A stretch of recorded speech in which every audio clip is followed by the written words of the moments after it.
Welcome to the Modest Sports Show, home of your college athlete, where we are player-led and player-focused. I'm your host, Corey, and on today's edition, we have a very special guest. This episode is personal for me because today's guest is someone I've known since high school. We go all the way back to our days in Clanton, Alabama, so this is why it means so much. So this conversation is definitely going to be reflective and full circle. Now, our guest today played offensive lineman at Alabama State University, Virginia State University, and Edward Waters University while pursuing his master's degree, and has now stepped into the coaching world as a grad assistant back at Alabama State. Joining us today is Damian Wilson. What's up, man? How What's you? Up, my boy? Man. I'm blessed, man. Man, this is great episode. We always like to start our episodes with an icebreaker question, okay? All right, let's do it. So for you, our icebreaker question, this is kind of bold question, but what was your first impression of me? Your first thought about Corey? And be honest, be transparent. First thought, Yeah. high school, you transferred in. Right. I think it was like, My sophomore year. yeah, So your junior year. second semester, like spring. No, it was actually first semester. It was Okay. going into it was summer ball. I meet you Yeah. summer. Yeah. I knew it had to be something like hot season. Yeah. Summer, I meet you, bro. Like, first I was just gonna be welcoming, but you were cool as hell. Like, Yeah. you was cool. You was a little quiet at first. Like, you was kind of like mellow. Yeah. But you was cool. Like, you had a Yeah. personality, and like, but we clicked like We first did. day. We did. Like first day, Yeah. like you was a sports guy, I'm a sports guy, and Right on. you know what I'm saying? But my first impression was like, oh yeah, he gonna be a good fit. Okay. Like, Okay. he what we need around here. Man, and that's funny too, because I feel like I kind of like be reflective, and I be thinking like cats who I grew up around and just how everybody's personalities kind of meshed and were different and stuff like that. And so, like I said, I think that's kind of how I view myself, cool, pretty boy, out the way, you know what I'm saying? Like we're just steady, you know what I'm saying? Now I want to tell you my first impression of you. My first impression of you was funny as hell, like high energy, magnetic, charismatic. Like I just, like kind of you and my fiance were just talking off camera. I really feel like you just, like, to know Dame is the love Dame. Yeah. Like you just high energy guy. For sure. And I seen at times where some people kind of didn't like that, you know what I'm saying? Yeah. But I think for the most part, bro, you were culminating it crazily enough. I add clutch in there too. We played at Selma, and it was the area, my sophomore year. Area tournament, bruh. It was a technical. Was it tech? It was like a foul on the last second of the game. Dog. And we was down 2. Yeah. And you hit both free throws. Like, I'm talking about Jim going crazy. We was at Selma. Yeah. Jim going crazy. Nobody, that's why I think it was a tech. Nobody was on the line. Yeah. You know what I'm saying? And you hit both of them off. Yeah. That's crazy. You hit Remember both that, bro? Yeah. Crazy. I'm glad you said that, so I don't think I'm like, I be telling these stories to people. Like about basketball, and they don't believe me. But you was clutch. That was clutch. That was my sophomore year. I think your junior year. Yep, that's tough. And right? so now I think we might have ran into like Bryant that next game, and we got they was tough. Crushed or Hillcrest. It was Hillcrest, I think. Nah, it was I thought it was Bryant and Hillcrest. Paul Bryant. Yeah, okay. Paul Bryant. They were loaded. They were crushed. They was loaded. Crushed. They was loaded. But anyways, bro. So that was my first impression of you, man. Like I said, I always got love for you, bro. It's always been love between us. Likewise, brother. So my first question, to kind of let's get into the meat of it. What did football represent to you back then? To be honest, in the beginning, not much. Okay. Like, in the beginning, it was just like, I'm big, and everybody around me is telling me like what I could go be and what I could go do through a sport. Gotcha. So at first, I'm like, okay, everybody around me hyping me up to go do this, so I'm gonna do it. So at first, I felt like I was just doing it because, the way y'all acting, this is what I'm supposed to be doing because I'm this size.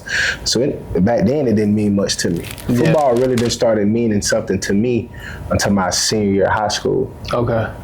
Like, when I seen like like we kind of mature around that time, and senior high school is like, what's next? Got you. You know what I'm saying? And you seeing these other cats at other schools. I know it just because, like, I think, like, around time we was coming up, you had the cats at Maplesville, like, Dookie. Yeah, they was getting recruited. Them going crazy. And they was kind of like, in my memory, and I know you had Juwan too. Yep. Shout out to all these guys. Shout out to these boys. But it was really only a couple of guys in Chilton County that's like making a splash to get to the next level. You know what I'm saying? KD, our quarterback. Yeah, KD. Yeah. But at the same, so it's like, imagine. Okay, so now at that point, I'm like, okay, what's next for me? Yeah. Well, I know I'm going crazy in this sport. Yeah. And I see there's other people that's getting another opportunity pass here with this sport. Mm-hmm. Then it started to mean something to me. Gotcha. My senior year, like, hey, I can get out of here. I can go to a new level if I lock in. So my process, I didn't take football serious until like my senior summer, bro. Yeah. You know what I'm saying? But took it serious, and you seen just, you know, in that short span of time, how you was able to kind of just. And like I tell anybody, one good year can change your life. Oh God. You know what I'm saying? So I guess that kind of ties back into this next question, was like, around that time you would say football is also when you start to see like, this can take me somewhere. Mm-hmm. Okay. Mm-hmm. Because truth be told, I had no plans of going to college. Okay. Like, I don't know if you remember, like, my family also owned the farm at the time. I remember that, you coming in your work boots and stuff, you know what I'm saying? summer ball and stuff. So at the time, like, I wasn't thinking about, I really wasn't even, but back then we just thinking right now, I ain't know what was next, but I do know, like, all else fails, I could farm and make some money. Mm-hmm. But, bro, when I got my first offer, I was like, like, it can happen, you know what I'm saying? So, like I said, like, that's. So, I mean, this is funny. This is kind of reflective, but what would you say like young Damian was like? Because like I said, I mean, everyone knows who knows you, but how did you at that time? How did you view yourself? Bro, I've always viewed myself as the same. Like, one thing I truly thank God for is self-awareness. Yeah. I always knew who I was, you know? Yeah. And that's why I never changed. I never altered. Like, but I knew who I was. So I would view myself as the funny, energetic, like, voice, people person. Yeah. Like, bro, I wasn't perfect, but I just knew, like, I did have these qualities about myself that, like, I just wanted good energy around or create it. Yeah. And, you know, if you ain't like me, bro. I'd agree. You know what I'm saying? Yeah. So I just view myself as, like, just this young, eager, like, sociable, but like, just social butterfly, bro.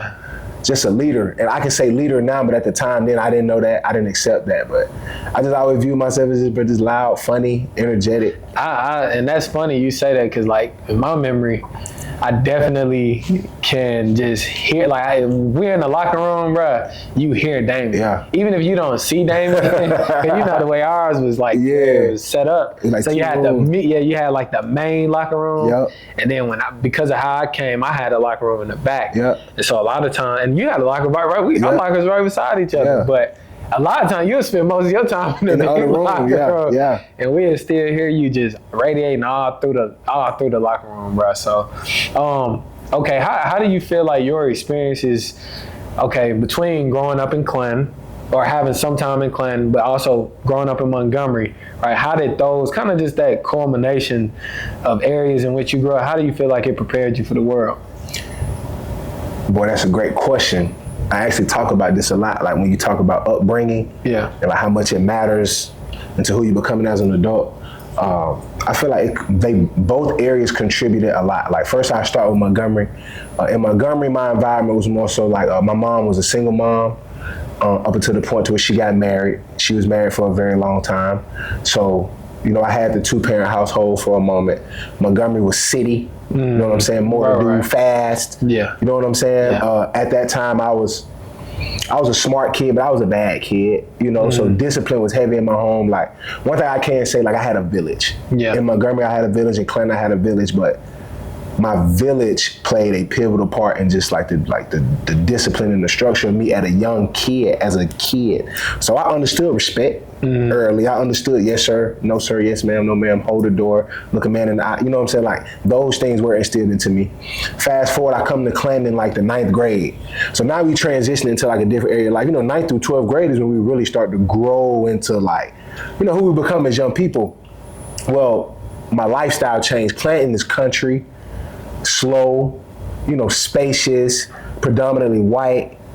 You know what I'm saying? Like this is a total different way of life. Yep. So at first, it was an adjustment, but that adjustment ended up being an asset for me. Like later on in life, once I learned, like like a different way of doing things, but also like a way of knowing, like it's important to know who you are and be who you are, no matter what. So that's right. That time in Clanton, I still had a village. Like I said, I had a big village, man. And I want to give a big shout out to my village because Lord knows it took one.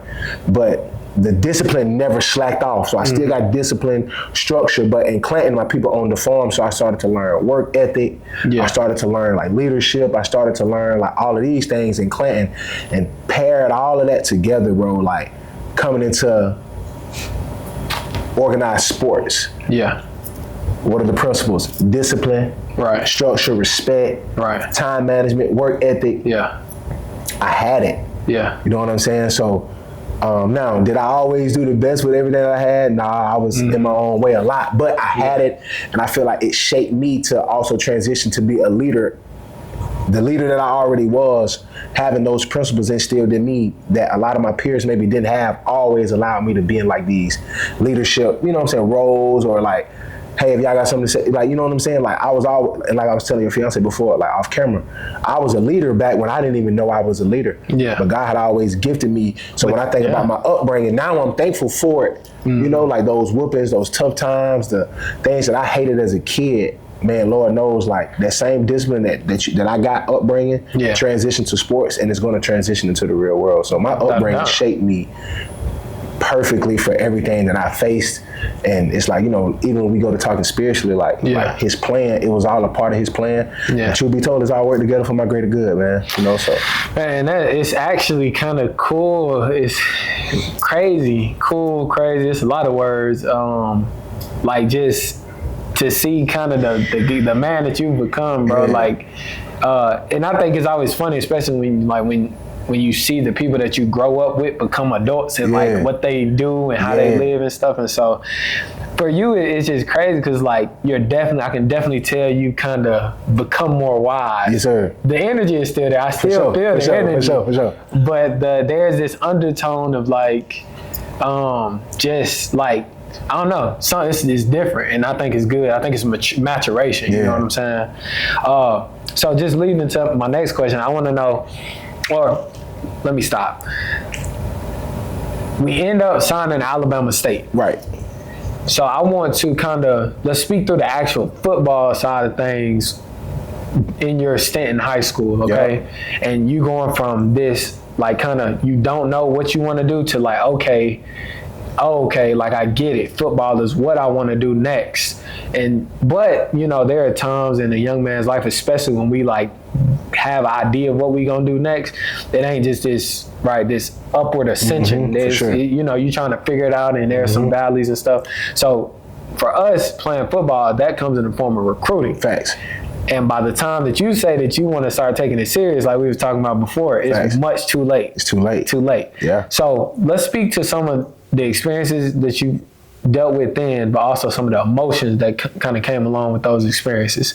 How was it like trying to get to football at the next level coming out of Clanton? Man, it's crazy. I'm going to take it back to senior year because that's really, like I said, it was my last year. Yeah. I'm going to take it back to senior summer, going into the football season. Yep. I finally started to take it serious.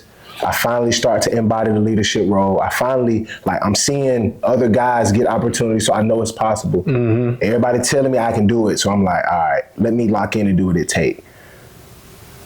Fast forward, we go through the year. All right, we go through the summer. Mind you, bro, I didn't go to I started going to football camps, bro, second summer session. I went to one Auburn camp. Yeah. It was too, I ain't even go to camps. I didn't even understand. So senior season, I'm left tackle. Mm-hmm. I'm the leader of the team, leader of the offensive line. And the only thing on my mind is have a good game every game.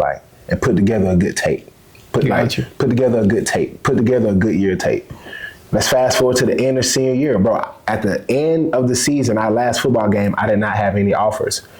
So the emotions and the feelings behind that is already like, all right, now, like, well, what the hell you about to do? Because this is it. Yeah. But we played everything. So it's like, I know we finna go play basketball season. Right. Now, let me put a pause in it. Now that I'm a college football coach, now I know that they don't recruit until the spring. Right. You know what I'm saying? Like, get on the road. They start recruiting in the fall, and they get on the road in the spring. So let's take it back to football season in the fall, my senior year. I have no offers. I'm like, let's put this film together and just start getting it out. We talked exposure. Like, me and my cousin that you just met that has his facility, like, he was helping me, like, get my tape out to coaches, you know, like, emailing them and things like that. And in January, basketball season is in. Yeah. We hooping. You know, we on the basketball team. We just coming off the county tournament in December, and just for context, I had left. I was gone by this time. I left. I was a military brat, so I'm in Kansas. So you left. So January hits, and bro, I started getting calls like, "Hey, come to the office. A coach is here to see you." I'm like, like, mind you, the season ended in November. It's January, so now I'm playing basketball. I got my first offer from Alabama State. And then they started coming in. I got Alabama A&M. I got West Alabama. So I'm like, oh, I'm going. Like, okay, this is here. So it's like, brother, like the feelings and emotions at that point were like, first just gratitude because like, I thought it was over for me. But like I said, I had a good year.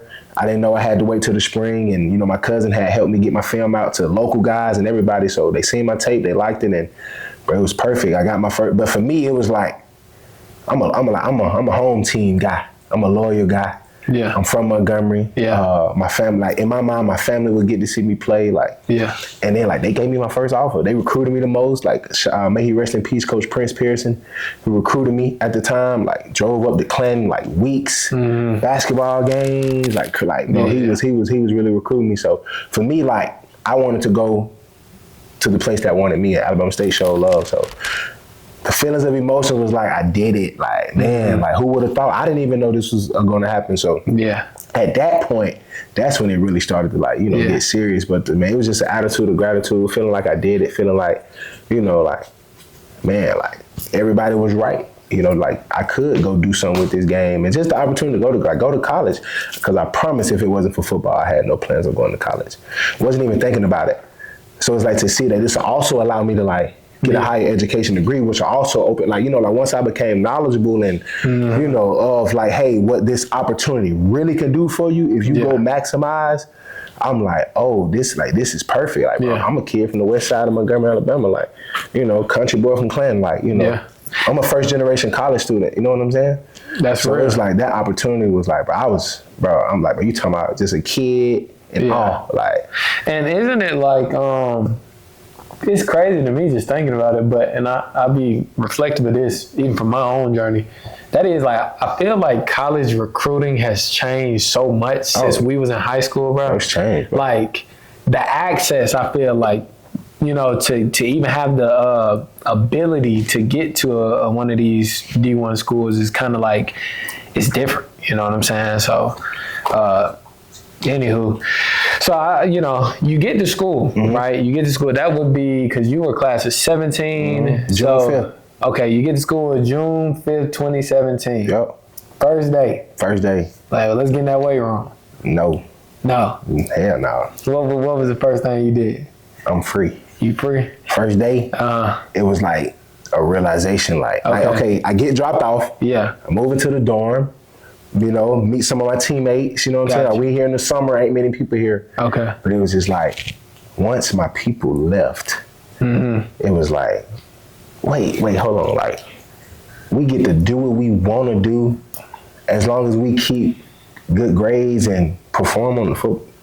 We can go to bed when we want to. We can leave this campus and be out. as long as we want to, and ain't nobody. Mind you, I ain't come from a loose village. It was some strict discipline, like, nah, you ain't going here now. You know what I'm saying? And I appreciate that now. Right. But imagine a kid, like, I wasn't sheltered. They let me live. They let me do things. But it's still like this kind of unspoken when I get to college thing. Yeah, it was like, I know my people ain't play though. Yeah. But I get to college and there's nobody here to, man, I went crazy. Yeah. Like my first summer, bro, was just fun. And I'm not bragging on that. This is young. This is just. They come with the territory. You know, but I had to go through that to learn. You know, but that first summer, bro, was like, probably like one of the best semesters of my life. So when do y'all, at that point though, like you were doing football over the summer. Yes. So like, that's kind of what I want to speak to. Let's do it. When you first got in the weight room, like whatever you was doing, mat drills, weight room, whatever, right? When did it hit you like, oh damn. First workout. So we had like, okay, you first get there, you got to do like this testing. Maxes, bench, squat, power clean, and a conditioning test. My first conditioning test, it hit me. Shout out to Coach Medgar Harrison, Coach Shannon Jackson, Sid Quinn, shout out to that strength staff. Bro, that first conditioning test as a college athlete, like it's different. Cause everything was like, when you talk like levels from middle school to high school to college, it was different. And that type of running I had never did. Like that first conditioning test, I think we had like a couple 100-yard shuttle, bro. Like you had to go like down and back like 8 times when it was like a distance. And if you failed, you had to keep taking it until you passed. But bro, like that first conditioning test, that first that first week was tough. And they kind of just like let you know like, hey, this is what you up. Like bro, like that's one of them, I start reflecting like if I really want to do this, I did though. Yeah. That's when it hit me. Yeah. That's when it hit me. But not only that too, it's like, cause while you're trying to become adjusted to this new routine and this level of playing ball, you also got another guy who is competing for the same thing that you want. Bro, I got another guy that's 4 years older than me. There you go. He used to this. He knows what to expect. But then you got another dude who probably just as hungry as you, but came from more a developed background. Maybe his high school was a little bit more. You feel me? Get him in the weight room. He a little bit more prepared for this than you are. It was humbling. Yeah. Because you got to think most of these guys was probably the guy in high school or on their high school team. Right on. And as you know, on our high school team, like I was the guy. Yeah. But that was humbling. You know what I'm saying? Like, now you ain't the guy no more. But it just kind of felt like freshman year of high school when you're not the guy as a freshman in high school, but you got to work, you got to grind, you got to earn it, you got to get bigger, get stronger, get faster, get smarter. So, you know, once I kind of got acclimated to it and I knew this was what I like, ain't no quit in me. I ain't quitting. I knew that. Like, deal with whatever come, but you ain't quitting. So once I got adjusted that first week, bro, I made it through like, this is what I want to do. This is who I'm competing with. It was like, bet, let's get it. Now, what version, I mean, you speak to it, what version of you do you think came out through that early adversity or any adversity you've dealt with, you feel going through your collegiate journey? What part of me do I feel like came out? Yeah, like that when it came to dealing with adversity. The childhood me. Like, you know, shout out to my village. I had a really good life, but it came with some challenges, some adversity as a kid. So being in college, facing that adversity, you just kind of like, man, this ain't new. Like, I've been going through stuff for a long time. So that little kid that, you know, went, you know, had to, you know, I've been through this before, you know. And, you know, like, everybody has a why. And like I said, I just knew I wasn't gonna quit. I couldn't quit. I knew that. I couldn't quit. And the things that I had to endure, you just kind of, like, you know, like they say you train a child up in the way that they should go. And when times get tough, they lean on their training. You know what I'm saying? So it was just more so like, in times of enduring a lot, I just lean on that same strength I had when I was enduring a lot when I was a kid. And we made it through, man. You know, we made it through. Now, let me ask you, do you feel like all those experiences and the stops that you had in college, going to Virginia State, going to Edward Waters, do you feel like those kind of help push you towards coaching? Man, it's crazy you say that. So earlier I made a statement. I was like, if you would have asked me 3 years ago, this is not what I thought I would be doing. Yeah. But to answer your question, Yes. Yeah. Like, I'm gonna tell you a funny story. Let's go to Virginia State, man. I have a coach, Coach Shannon Harris. Shout out to him. He's the head coach of the UFL Defenders right now. Bro, my last year at Virginia State, he started calling me Coach Dame. Watch this though. Watch this. I'm a key vocal piece on the team. Like as I was kind of getting ready to transfer out, I was the captain of the team. And bro, Coach Shannon started calling me Coach Dame, to the extent of like, bro, I kid you not, I wish I could call Matt right now, bro. Coach Shannon, like at the end of practice, would ask me as a player if I had anything to say. Yeah. You know what I'm saying? Like, and I say that to say like he's seen it in me. And then I go to Edward Waters as this college graduate who's been D1, been D2, seen the best of both worlds. I'm smarter, wiser. I came in day one as a graduate student, leading from day one.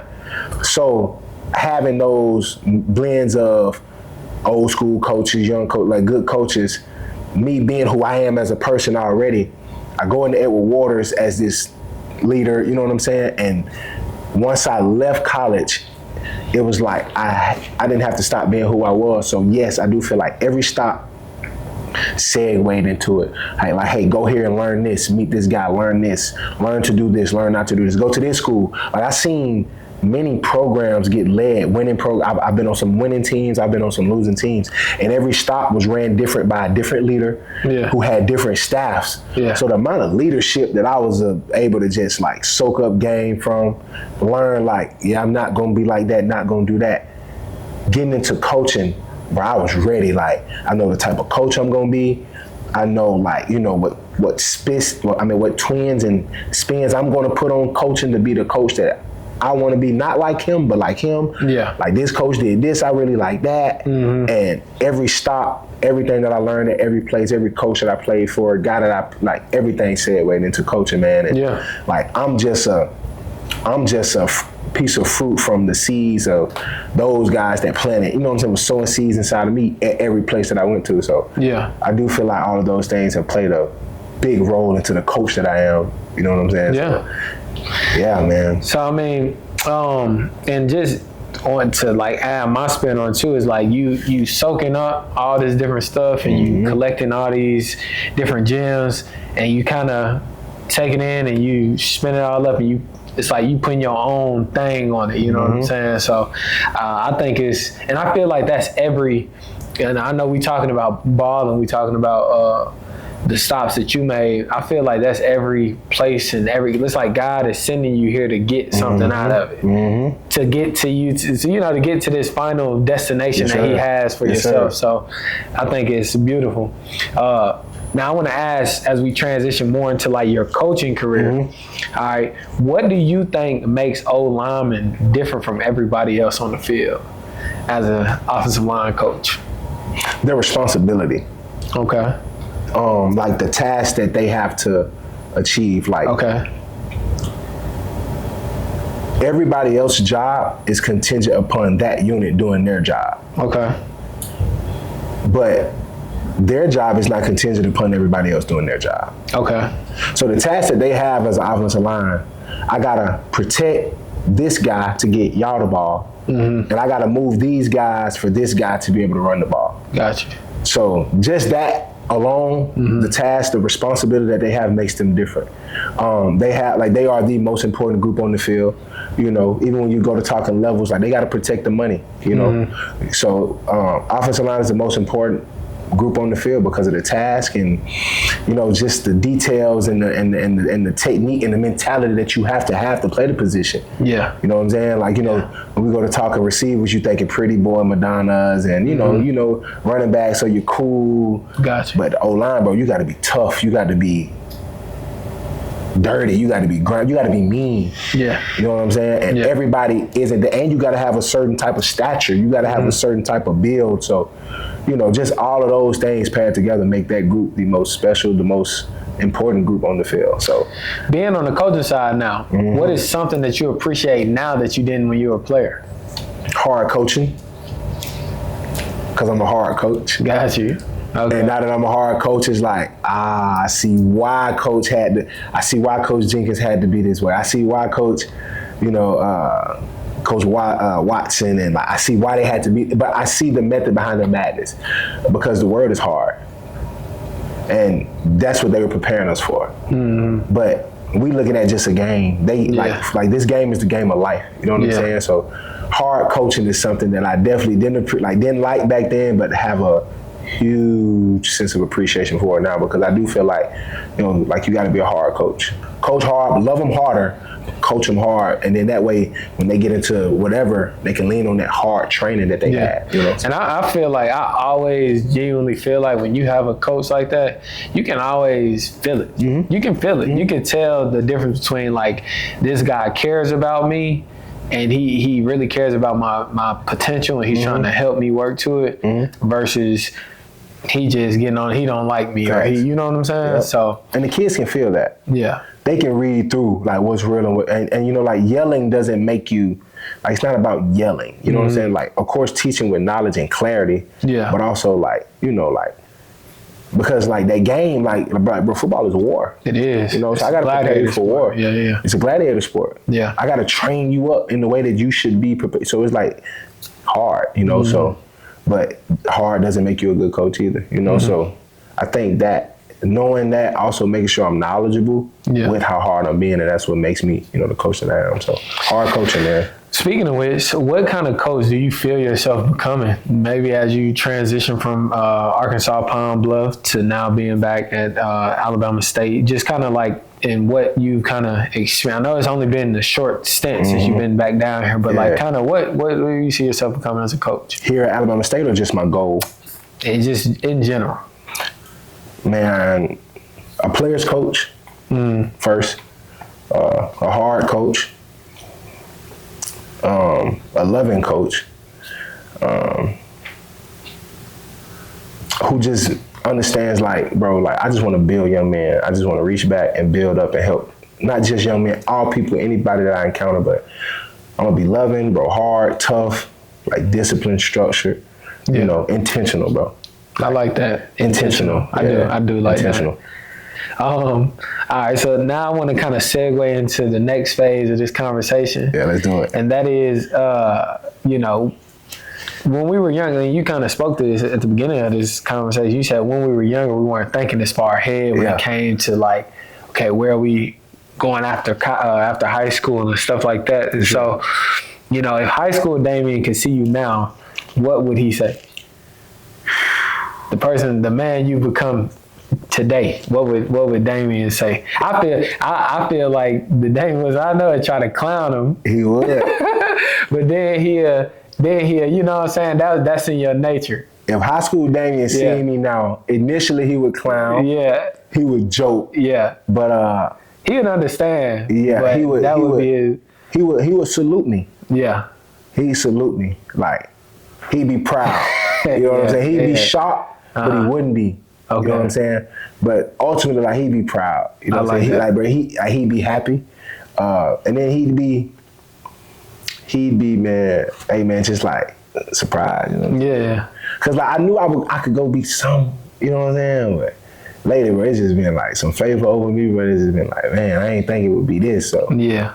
Like, man, but yeah, man, he'd be proud, bro. I like that. He'd be proud. What's something you miss about those days, being a young guy in Montgomery and Clanton? And then what's something you don't miss? Let's take it back. Something I do miss, man, being a kid, boy. You know, they tell you stay a child as long as you can. Yeah. You know what I'm saying? We're adults now, responsibility, things like that. But just like, bro, just being a kid, like not taking for granted the fact that, like, you know, I'm a child, I got time to like figure it out. But one thing I do miss was just being a kid, where my people taking care of everything, buying everything. I ain't got to pay for nothing. I'm a kid. You know what I'm saying? Yeah. Just stay a child as long as you can. I tell any child, you better stay a child as long as you can. One thing I don't miss. That's a good question. What's one thing I don't miss? Yeah, man. I know for me, it's them damn summer workouts. Yeah. I do not miss them high school summer workouts. Ooh, for me, I don't miss.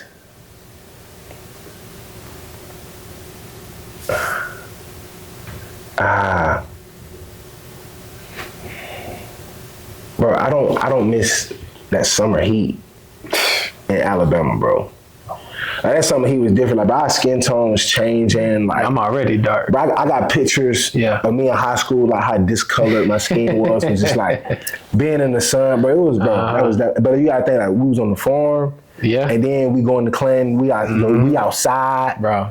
And like, it's crazy because like once I actually made it to college and I see like, you know, I would say being an SEC, like it's real structure. Now you're going to work, but you're going to rest just as hard as you work. So like, you might even rest harder than you work, like truthfully, just because of the resources that you have in hand. So it was crazy just be thinking about it. We used to have to be at school at like 7 o'clock in the morning, 7:30, something like that.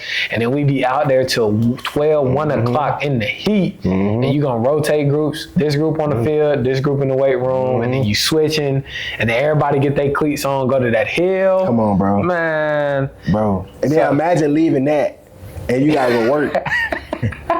Like, we got watermelons, pea bushels. Yeah. Like, but that heat was, you man. And then you don't even understand the power of hydration at the time. So you super dehydrated. Didn't even know how to hydrate properly, bro. I ain't drinking as much water as I need or nothing. Yep. And so like, that's crazy. Just thinking about that. And I remember, bro, you would leave and you would sleep all day. You would wake up at 1 o'clock in the morning. You've been asleep for hours since football. That was the days. And then people let us sleep. But, Man. So we gonna close it out. But before we do, I want to know what do you want players that you coach and players that you have coached over the years to remember about you years from now? The details and all my messages. The things that I tried to instill into them, and for those players that have played for me that I've coached, like they know what I'm talking about. You know, magnet, people person, love the people, but I always kept it real with them. Like I said, like a part of being intentional was for me to give you the truth and give you the real. So I find myself a lot of times like always just trying to make sure like, hey man, we gonna have fun, we gonna smile, we gonna joke, but let's make sure we take care of the main thing, handle business the right way, extract the principles that we need to extract during this time here, maximize all these resources on this campus, learn how to walk, how to talk, how to dress. Like that was always my message, is to reach back and make sure like I'm helping them in all ways on and off the field. So if there's anything I want them to remember, is the details and all the messages that I gave, like, you know what I'm saying? Like not how I said it, but what I was saying. Like don't forget it, remember it. Yeah. You know, so if there's anything, it's that, man. And I had a coach at my second prep stint out in Arizona. He'll go nameless, but I remember he always used to tell us, pimp the game, don't let the game pimp you. Don't let it pimp you. So in closing, we always like to do rapid fire questions. All right, let's do it. Hardest player you ever had to block? Christian Clark. Christian Clark. Where was this at? Alabama State. Okay. My brother, Christian Clark, was a D lineman. He was a nose tackle, but Christian Clark was like 360, 370. But he could move like he was 315, 320. Yeah. And bro, like imagine being that big, that strong, and could move like that. Yeah. Bro, Christian, like bro, he ran like him at D line while he played, he gave all teams a hard time. Christian Clark was the hardest player I ever blocked. And would he line up in a 0 or 1? 0, 1, 3 tech, 2 out, like anything from the 3 in. Yeah. He played it. And when you can move like that at that size, bro. Like if you run stopper, 0, man, you don't stand a chance. That big, that strong, that explosive. Yeah, two guys. Shout out to my boy Big Clark, man. Yeah. Would Damian rather a pancake block? Now this is funny because I think this is gonna speak to his maturation, because I think I know what you're gonna say. Would you rather a pancake block or a touchdown creating block? A touchdown creating block. I knew you was gonna say that. Back then I wanted the pancake block. You know what I'm saying? I knew it. But now I want the touchdown creating block. Okay. Like, man, touchdown win game, man. Got you. I knew that. I'm like, Young Dame. Yeah. That's he wants the pancake. Young Dame thinking MVP. Like me. Like now I'm thinking team championship. Like that's right. I want that touchdown creating block, man. Most underrated position in football that's not the offensive line. Most underrated position in football that's not offensive line. Yes, sir. corner, Talk to me. bro. Corner, bro. Listen, to like be a college coach now and just see like the skill you have to be able to like, especially like with this day of receivers, bro. To be able to cover these guys on an island by like this amount of space on the field, you have to stop this guy from catching the ball and you got all this space. Like I feel like O-line, you have to be very detailed, very corner, you have to be very detailed and very technique. It's about leverage. Yeah. You know what I'm saying? Like to me, my opinion is like some of the details and things that you have to execute a similar offensive line. To be able to be in a good position, you know what I'm saying? And sometimes you can be in a good position and still not make the play. So, you know, I think corner is the most underrated position outside the offensive line. Shout out to all the corners, man. Bro, I like that too, cause like, yeah, that's very true. Hand placement, foot placement, timing, big on timing. Like hips. Yeah, you know what I'm saying? A lot of similarities. Yeah. And that made me think too, because like I told you before, so Kobe, you know, he was getting recruited as a safety primarily, right? Now he had a couple schools that did want the Maryland's one of his receiver, but Auburn when Harsin was there, Mississippi State, a lot of those schools say they want him as a safety, and now him transferring to Southern Miss, and him transition to the corner, it's like we are like. It's crazy because I know if you don't know ball, you wouldn't really think this, but a real ball knower, like you gonna know, especially you gonna know like the transition from a safety to a corner is like night and day. Yeah. Because at safety, I'm like, I got time. You know what I'm saying? A lot of my route concepts, a lot of time in college you playing zone, you ain't really doing a lot of man. So like you can see the routes develop. And like, you know what I'm saying? Your proximity to the ball, your triangulation is like, okay, I can see this hole open up. I can at safety, you can make anything, right? If you got two run defenders, two run fits in the same hole, I can make it right. Yeah. At corner, bro, it's instinctive. Like when it's like you have to be there. You gotta be there. you gotta be there. Yeah. And you better hope that safety there, but if he ain't, you know. So, bro, shout out to the corner, man. Real talk. That's not an easy position to play, man. But real talk. But I'm sorry. Go ahead. But boy, if you can do it, you're gonna get paid a lot of money. A lot of money. Loudest coach that you played for. Loudest. Like who did you see? What coach did you see yourself in? Like young Dan, like What coach did I see myself in? Yeah. Loud, funny, obnoxious, you know, but also like just enjoy having a good time, you know. Man, hold on. I don't wanna. Who kind of got me like this, man? I done had some good coaches, man. Shout out to them all. If there's anybody that's like me, like similar to me, man, I'm gonna have to go with. Nah, we different. But the closest, nobody just like me. Yeah. I gotta say, like true, like thinking is no coach that I had that's like me, but if it's anybody that's close, it would be my offensive line coach from Virginia State, Coach Tremaine Watson. Okay. Like loud, like O-line guy, loud guy, tough guy, funny guy. Everybody love him. You know, Coach Watson, man. Coach Watson. Shout out. I think me seeing him be himself, you know what I'm saying? Like knowing ball, knowing this stuff, but be himself kind of gave me the confidence to be myself. But I think with me, it was like who I am was also a little bit more, you know what I'm saying? Yeah. But yeah, man, Coach Watson definitely gave me that, man. Okay. What is one thing every young lineman needs? Ooh, free game. Young linemen, first they need good hips, need to be able to bend, they need good feet, they need to be strong, need to be able to move, and like now we go to talking hip mobility, need to be very agile, you know, and a lot of that can come from like a lot of plyometric workouts, Pilates, like things to kind of like get the muscles in the joints like looser than they can be. They need to be tough, and I think that's built over time in the home. Hard coaching, you know, need to be tough, need to be smart, need to understand the game at a deeper level. Yeah. And I know you may say as a young guy, like with the like how everything's trickling down. When you say young, I'm thinking like high school. Yeah. So yeah. Young, high school, going into college. Bro, know the game. You know what I'm saying? And versatility. Like Not just, hey, I play right tackle or left tackle. Yeah. No, coach, I can play all 5 positions. Yeah. Being able to line up on the left side, being able to line up on the right side, being able to snap the football if you need to. So just like valuable. Yeah. You need to be valuable. Gotcha.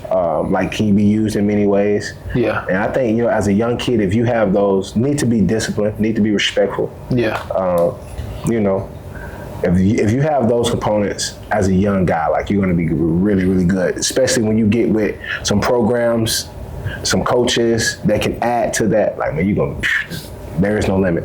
I think that makes me think too, just going back to your DB, the offensive lineman kind of analogy or similarity, that makes me think at DB it's the same thing. Like, you become more valuable. Like, if we can line you up outside corner, if we can line you up slot nickel, if we can line you up post safety, free safety, like, can you press? That can you press? Like, can you move in space? Line? Can you change direction fast? Can we put you in the box on certain? You feel me? So you feel me? That's valuable. So, imagine if you can do all of that. Exactly. Last question. Your fondest memory at CCHS? Fondest memory at CCHS? Got plenty.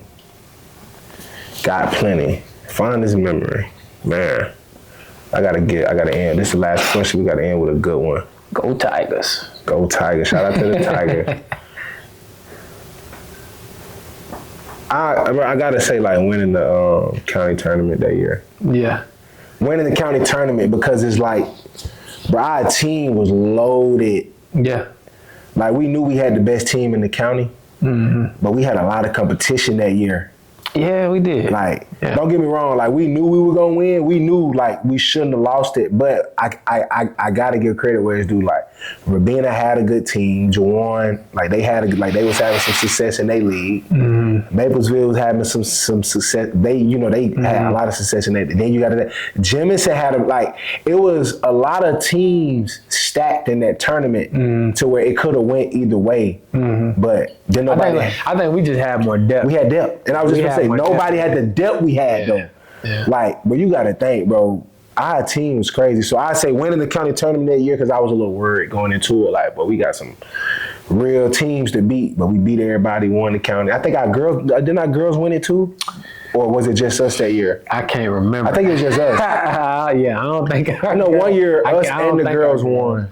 Us and the girls won. I think our girls did not win.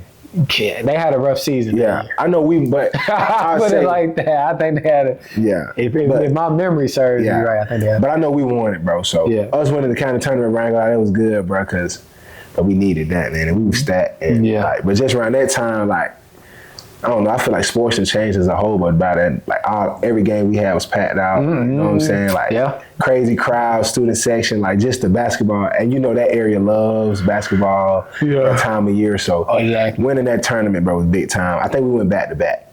Yeah. So yeah. Dang, bro. It's been a pleasure, man. It's been a pleasure having you on. Like I said, when I seen, and they didn't even, a lot of time, there's more people that I know that I need to have on, whether I grew up with them or they just operate and I went, past them in passing in the college space. And so I'm actually glad, like I said, that I seen the graphic. I'm like, dang, that's easy. That's a no-brainer. I got to get him on the show. And to add to that, bro, like timing. That too. Like, we ain't talk about it much, but like spiritually, bro, when it comes to like who lead my life, like, bro, don't nothing happen before it's time. Yeah. We were supposed to do this at this time. You know what I'm saying? Like, for sure. We still had some time, like we still had to go. But now was the perfect time for it to happen. So when you reached out, I was like, even when you reached out, because I been knew you had the show. Yeah. So been keeping up with the show. Yeah. It was just like, this the perfect, like, even when you hit me, I was like, bro, this the perfect time. Yeah, I was like, I gotta get this done. Yeah, it's the perfect time. And like, even this gonna segue, like, this connection gonna segue into like whatever, so we locked in, man. Before we get off, I do want to say, like, bro, like, just this platform and what you're doing, bro, I love it. Like, I appreciate keep doing what you're doing, like, especially like in the media space. It's not a lot of knowledgeable people in it. Yeah. But also, like, just like with like good intention, purpose, but also just trying to like spread knowledge, spread good information out. You know what I'm saying? Not a doubt. We was talking like you're very intentional about who you have on. You know what I'm saying? Like you have a crowd of who you're trying to target and you executing it. So just to see how sometimes like small thoughts can turn into like you execute. Crazy. Like, you got your own show. Yeah. And you know, so I'm excited to see like Crazy. you know how far you go with this. I appreciate you know what I'm it, saying? Man. I gotta say that even when we think high school, like you could tell back then like the people who were gonna go do something. Yeah. You know what I'm saying? What we didn't know. Yeah. We didn't know what. Yeah. But you could just tell like didn't a lot of people really have a lot of, you know what I'm saying? I felt like we would kind of get into that in this episode, and I want to be politically correct, you know what I'm saying? Yeah. But yeah, I 100% agree. Yeah. Like you can tell like, okay, Corey, like I don't know what bro gonna do, but he gonna be straight. Yeah. You know what I'm saying? Especially once I met mom and kind of seen like we knew how to play the game. Oh yeah. You know what I'm saying? We knew how to code switch really well. You can tell like, bro he gonna be straight. You know what I'm saying? Like, you know how I get, but I could just always tell like you would be one of the ones to go do something, be successful, something, bro. So just to see your journey, like seeing your journey, bro, and how it done, like, bro, to see your maturation. You know what I'm saying? Like as young black men, boy, like they ain't think it would be this. So just to continue seeing you breaking milestones, but keep doing what you're doing. I'm happy. However I can help support the platform, you got it. This is enough. You know what I'm saying? I appreciate it, bro, and thank you for those flowers. Sure. Like I said, real organic. This was easy. This was easy, and I there's some mutual benefit in there for us to continue to build, bro. So this is and I mean that as we learn what life is about, like this is what it's about. Like you know, like when you go to talking like coming from where we come from, doing what we doing, like we supposed to like now, hey, how can we help each other? Exactly. You know what I'm saying? And how can we help those that, you know what I'm saying, come from where we come from? So and I know like we'll talk about all this off camera, but like when I say like I genuinely mean like however I can help, like because this is what it's about. Now you have a connection to collegiate athletics. I'm not saying like just add me to your bag of resources, but to see this is like, hey, I know a guy. There you go. That's all it be about. You know what I'm saying? Yeah. So, bro, again, like this was supposed to happen at this time, at this time of our lives. And, you know, who knows what it'll say way into, Facts, man. But facts. Guys, because we can do this all day. Facts. Guys, if you enjoyed, like, comment, subscribe. Definitely helps the channel grow. Follow us on TikTok, IG, and all our socials for more content. And we will catch you on the next episode of the Modest Sports Show. I appreciate you guys. Peace.